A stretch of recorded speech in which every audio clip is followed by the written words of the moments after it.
اور یہاں کھڑے ہو کے کہتا ہوں، کسی حجرے کے اندر نہیں کہتا، CID کے لوگ موجود ہیں اور میرے لیے تو اسپیشل لاہور سے آتے ہیں، لکھا ہم کو عہدوں کی پیشکش ہوئی، ہم نے کہا وہابیوں کے بیٹے ہیں، علی کے ماننے والے ہیں، جس کو حق نہیں سمجھتے اس کا ساتھ دینے کے لیے تیار نہیں ہے۔ جاؤ مجھ کو قتل کرو، تار پہ کھینچو مجھ کو، میں نے یہ جرم کیا ہے کہ میں سچ بولتا ہوں۔ پھر میری کوٹھی کو ضبط کیا گیا، 8 دن کے اندر ترکی کے وارنٹ نکالے گئے، پھر 8 دن کے اندر سارے ضابطے کہہ کر کے نیلامی کے لیے اس کو رکھا گیا، پھر میرے پاس قاصد بھیجا گیا، دولت جائیداد بچا لو، گردن کو جھکاڑو۔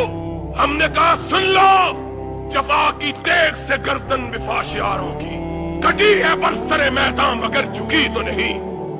اہل حدیثوں کے بیٹے ہیں، گردن جھکانا صرف رب کے سامنے دیکھا ہے، کائنات میں کسی دوسرے کے سامنے سر جھک سکتا نہیں۔ اس دل کا کوئی ٹکڑا نہیں، اس کا ایک ہی لوتھڑا ہے، اور اس دل نے جھکنا سیکھا ہے تو صرف مدینے والے کے سامنے سیکھا ہے، اور اس سر نے جھکنا سیکھا ہے تو صرف کعبے والے کے سامنے سیکھا ہے۔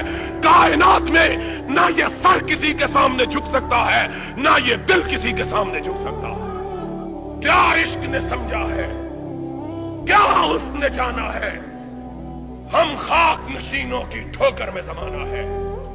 تم نے ضمیر فروش ملاؤں کو دیکھا ہے، ہم نے جس بات کو حق جانا ہے اس کے لیے جان دی جا سکتی ہے، سر جھکایا جا سکتا نہیں۔